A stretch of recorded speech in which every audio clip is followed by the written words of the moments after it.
Hola, ¿cómo están?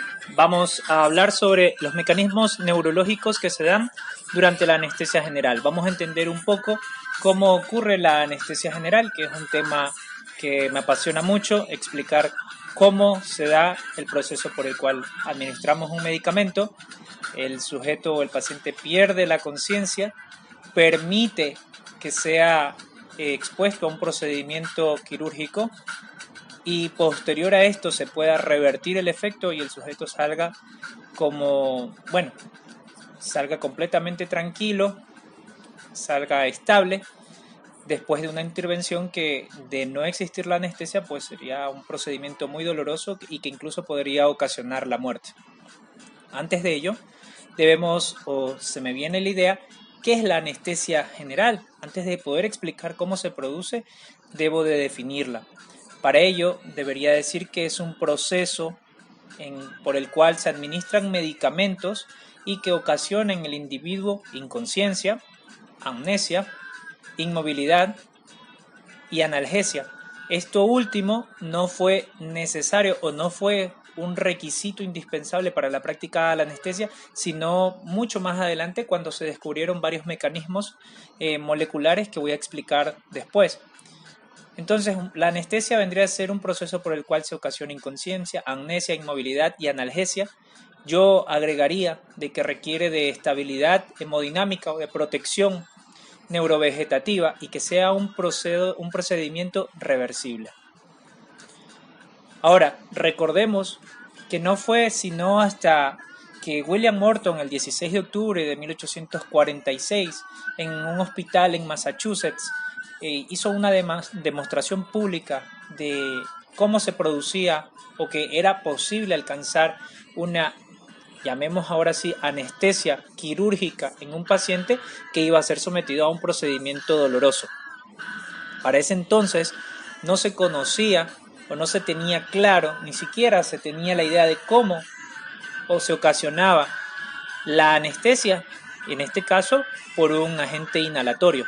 Sin embargo, apenas meses después, Meyer y Overton, dos científicos de la época, por separado se ponen a investigar los procesos por los cuales se da o se obtiene anestesia en este caso en animales y pacientes, y descubren que la anestesia y la potencia de los medicamentos que ellos usaban estaba relacionado o estaba estrechamente relacionado con la liposolubilidad de los medicamentos.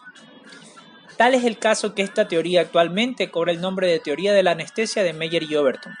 Para la fecha, un adelanto científico muy trascendental. Sin embargo, como no existía la posibilidad para demostrar a nivel molecular que actuaban directamente sobre una membrana lipídica los medicamentos, esta teoría se cayó en desuso y no sonó más, sino hasta mediados del siglo pasado, donde Edmund Ayer, un científico que luego hizo estudios con los fármacos inhalatorios, descubrió lo que es la potencia anestésica de los inhalatorios, relacionó la potencia de estos, lo que posteriormente se denominó como concentración alveolar mínima.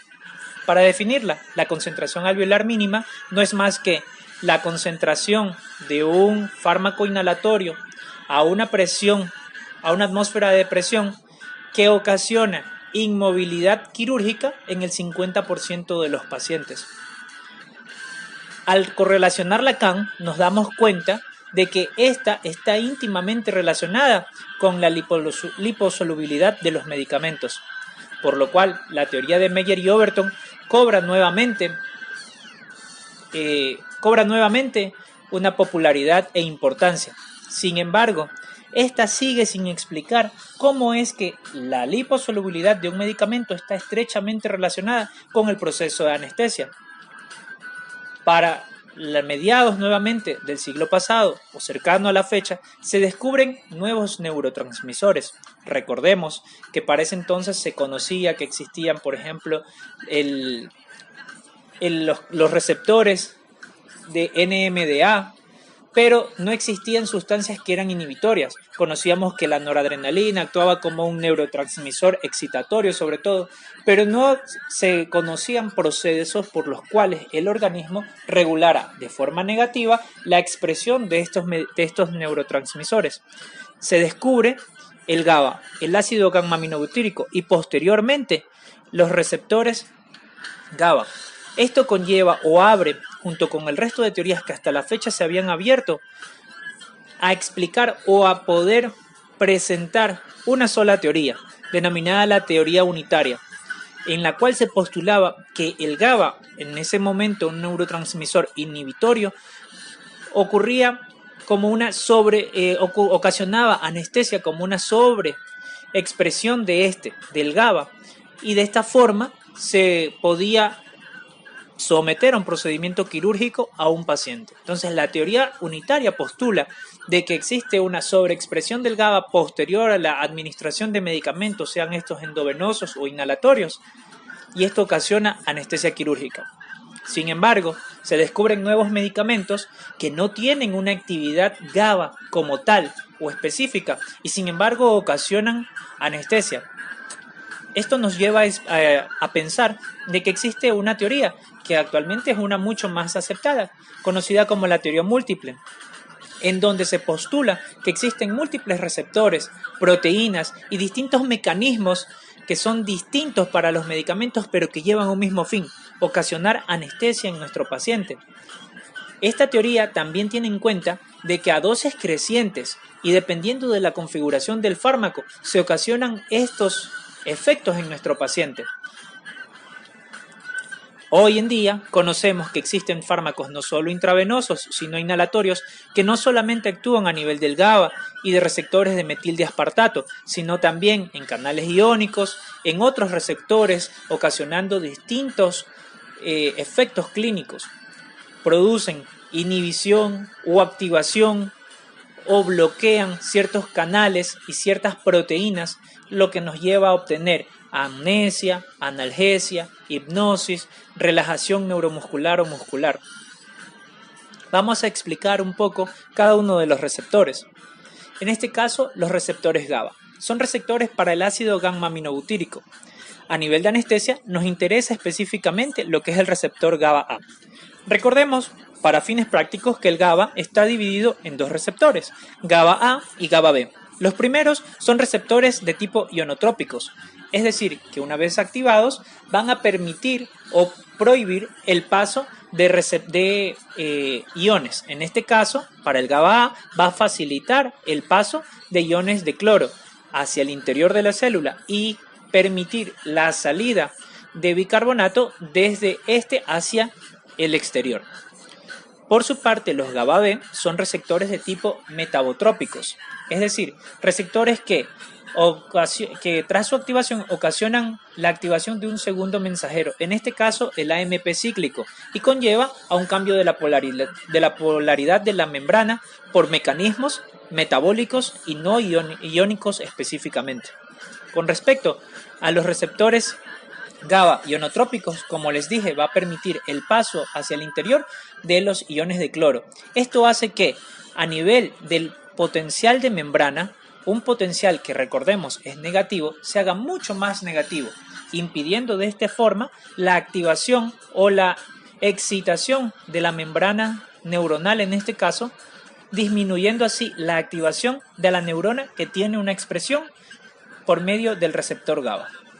Existen otros blancos moleculares muy importantes, tal es el caso, por ejemplo, del receptor NMDA, en donde va a actuar no solamente el glutamato, sino la glicina.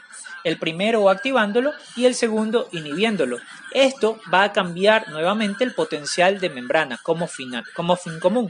Existen también los canales de potasio, los cuales van a permitir la entrada de potasio, esto generalmente relacionado con la activación del ATP, y los receptores de sodio sensibles a voltaje.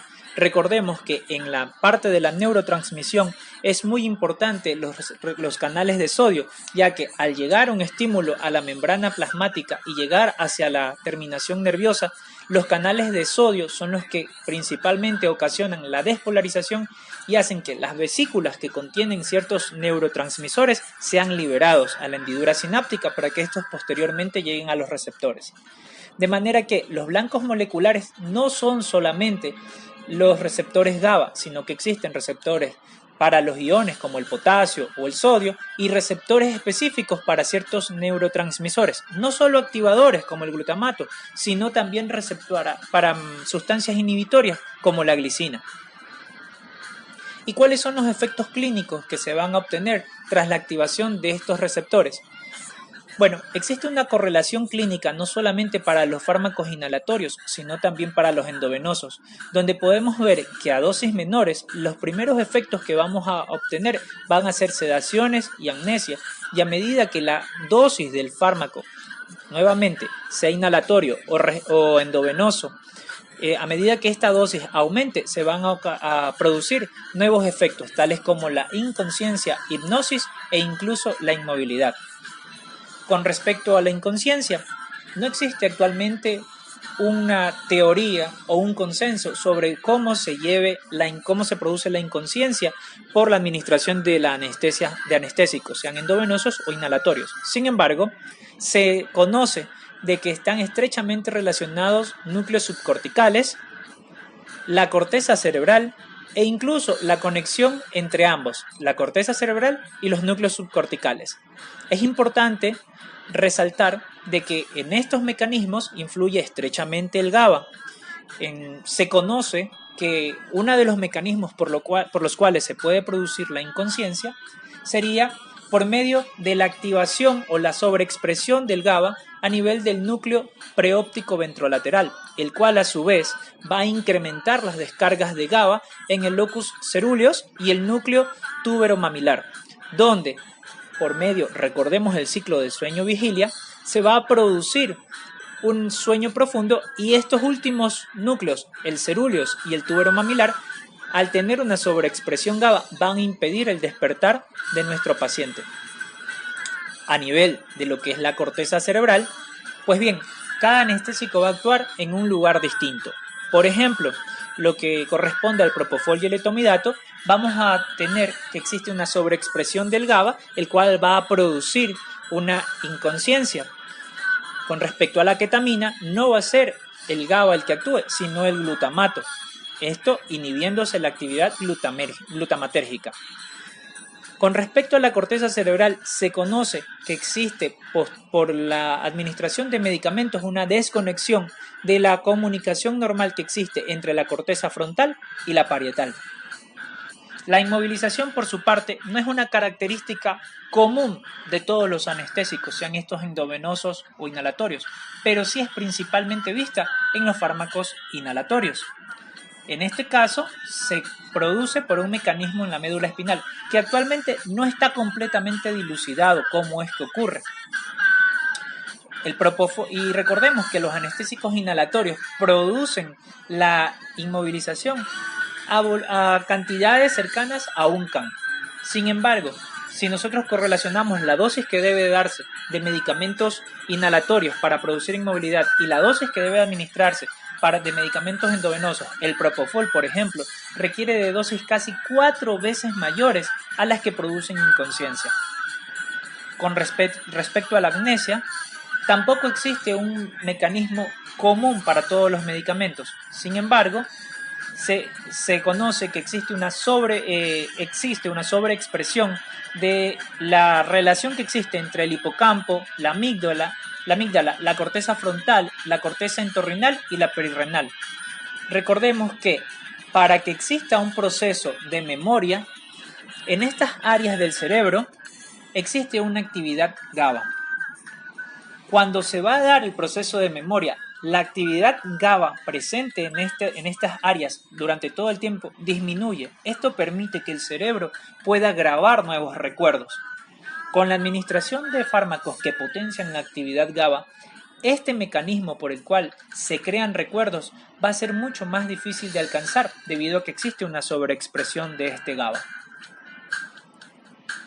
En conclusión, conocemos nosotros que existen múltiples efectos por los cuales llevamos a la anestesia general u obtenemos un proceso de anestesia general. Los pilares de la anestesia son la inconsciencia, la hipnosis por su parte, la analgesia, la relajación neuromuscular, la protección neurovegetativa, y que estos procesos sean reversibles, ocasionando la mínima cantidad de daños en el cuerpo que va a ser sometido a una intervención quirúrgica. Son procesos que se dan a nivel molecular y no solamente relacionados a un solo tipo de receptor o a un solo mecanismo de acción, sino que actualmente se conocen múltiples vías por las cuales los medicamentos interactúan con la neurona, ocasionando activación, inhibición o disminución de los procesos químicos, iónicos y expresión de proteínas de las neuronas, ocasionando así la anestesia, en este caso general.